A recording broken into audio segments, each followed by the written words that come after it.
हम जब भी भारत की आजादी की बात करते हैं तो कुछ बड़े नाम हमारे सामने आते हैं, कुछ बड़ी घटनाएं भी सामने आती हैं। लेकिन क्या आपने कभी सोचा है कि इस देश में कुछ ऐसी लड़ाइयां भी लड़ी गई जिनका कोई नेता नहीं था, कोई अखबार नहीं था और कोई इतिहास की किताब भी नहीं थी। नमस्कार दोस्तों, स्वागत है आपका अनकही दास्तानों में। आज मैं आपको एक ऐसे गांव की कहानी सुनाने जा रहा हूं जिसने अंग्रेजों को सिर्फ चुनौती ही नहीं दी बल्कि खुद को आजाद घोषित कर दिया। ये कहानी है साल 1942 की, जब पूरे देश में भारत छोड़ो आंदोलन की आग जल रही थी। हर तरफ एक ही आवाज थी, अंग्रेजों भारत छोड़ो। लेकिन उत्तर प्रदेश और बिहार की सीमा के पास एक छोटा सा इलाका था, बलिया एक साधारण सा जिला जहां लोग किसान थे, मजदूर थे, दिन भर खेतों में काम करते थे और रात को अपने बच्चों के साथ एक बेहतर जिंदगी का सपना देखते थे। लेकिन उनकी ये साधारण सी जिंदगी अंग्रेजों के अत्याचारों के नीचे दब चुकी थी। अंग्रेजों ने यहाँ इतना टैक्स लगा दिया था कि लोग अपनी ही जमीन पर मजदूर बन गए थे। अगर कोई आवाज उठाता तो उसे बिना वजह जेल में डाल दिया जाता और अगर कोई विरोध करता तो उसे सरेआम पीटा जाता। लेकिन हर जुल्म की एक हद होती है और जब वो हद पार होती है तो इंसान डरना छोड़ देता है। एक दिन गांव के कुछ नौजवानों को अंग्रेज सिपाहियों ने बिना किसी कारण के पकड़ लिया। बस यहीं से सब कुछ बदल गया। लेकिन इसी बीच एक नाम सामने आया जिसकी अगुवाई में पूरा गांव आजाद हो गया। नाम था चित्तू पांडे। कौन था ये चित्तू पांडे और क्या योगदान था चित्तू पांडे का इस पूरे गांव को आजाद कराने में? चित्तू पांडे का जन्म 10 मई 1895 को उत्तर प्रदेश के बलिया के रत्तूचक गांव के एक ब्राह्मण परिवार में हुआ था। गुलाम भारत में पैदा हुए चित्तू पांडे की सोच हमेशा भारत को स्वतंत्र करने की थी। बचपन से ही बगावती तेवर और आजादी का लक्ष्य लिए चित्तू पांडे महात्मा गांधी को आदर्श मानकर कांग्रेस से जुड़ गए। स्वतंत्रता संग्राम सेनानी चित्तू पांडे ने महात्मा गांधी के अंग्रेजों भारत छोड़ो आंदोलन के दौरान ही बलिया में ब्रिटिश हुकूमत की जड़ें हिलाकर रख दी थी।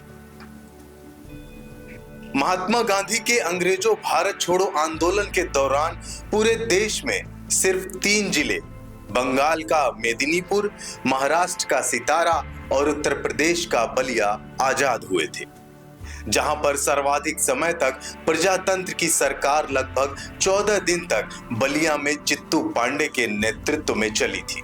सन 1920 में महात्मा गांधी के असहयोग आंदोलन से ही चित्तू पांडे ने बलिया के लोगों के अंदर स्वतंत्रता की भावना का प्रवाह तेज कर दिया था, जिसके कारण अंग्रेजों ने उन्हें जेल में डाल दिया। आजादी के लिए अपने जीवन का लगभग 17 साल जेल में बिताने वाले चित्तू पांडे का 13 साल का समय जेल की तन्हाइयों में बीता।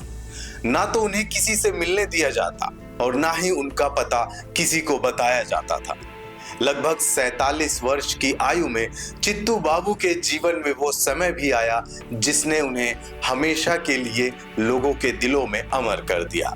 इधर इस गांव के लोगों ने फैसला लिया कि अब बस, अब और नहीं। धीरे धीरे लोग इकट्ठा होने लगे, पहले 10, फिर 100 और देखते ही देखते हजारों लोग। किसी के हाथ में लाठी थी तो किसी के हाथ में फावड़ा और किसी के हाथ में सिर्फ गुस्सा। सोचिए, जब आम लोग जिनके पास कुछ भी नहीं था वो अंग्रेजों की बंदूक के सामने खड़े हो गए, उन्होंने सीधा रुख किया अंग्रेजी पुलिस थाने की तरफ। थाने को चारों तरफ से घेर लिया गया। अंदर बैठे अंग्रेज सिपाही घबरा गए। उन्होंने सोचा भी नहीं था कि ये गांव वाले इतनी हिम्मत दिखा सकते हैं। कुछ सिपाही तो भाग गए, कुछ ने हथियार डाल दिए और यहीं से इतिहास ने एक ऐसा मोड़ लिया जिसे कभी लिखा ही नहीं गया। उस दिन उस गांव ने खुद को आजाद घोषित कर दिया। जी हां, ना कोई नेता, ना कोई बड़ी सेना, बस आम लोगों ने अपना खुद का राज बना लिया। उन्होंने अपने नियम बनाए, अपनी सुरक्षा व्यवस्था बनाई और कई दिनों तक वहां अंग्रेजों का कोई नामो निशान नहीं था। लेकिन ये जीत ज्यादा दिन तक नहीं टिक सकी। अंग्रेज इतनी आसानी से हार मानने वाले नहीं थे।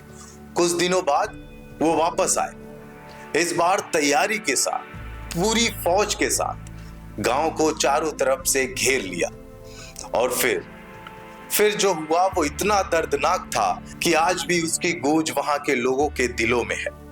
घर जलाए गए, लोगों को घसीट घसीट कर मारा गया, कई लोगों को सरेआम गोली मार दी गई और जो बच गए उन्हें जेल में डाल दिया गया।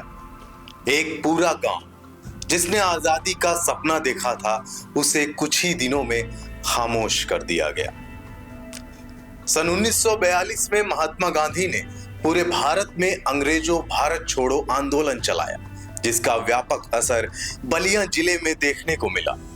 चित्तू पांडे की अगुवाई में बलिया जिले के आजादी के परवानों ने 19 अगस्त 1942 को शाम के 6 बजे तक अंग्रेजों को घुटने टेकने पर मजबूर कर दिया, जिसके परिणाम स्वरूप 19 अगस्त 1942 को ही बलिया आजाद घोषित हो गया। बलिया में क्रांतिकारियों की भीड़ इतनी आक्रामक हो गई कि बलिया के तत्कालीन कलेक्टर जेके निगम और वहां के पुलिस अधीक्षक पर टूट पड़ी, जिसके बाद अपनी जान बचाने के लिए कलेक्टर और पुलिस अधीक्षक भागकर बलिया की जेल में पहुंचे, जहां पर जेल में बंद चित्तू पांडे और महानंद मिश्रा के हाथ बलिया की बागडोर सौंपकर अपने जान की भीख मांगने लगे। बलिया की सारी प्रशासनिक शक्तियां बलिया के लोगों की अगुवाई में चित्तू पांडे के हाथ में आ गई। चित्तू पांडे को बलिया का प्रथम जिलाधिकारी और महानंद मिश्रा को प्रथम पुलिस अधीक्षक मानकर सर्वसम्मति से बलिया में प्रजातंत्र की प्रशासनिक व्यवस्था स्थापित हुई।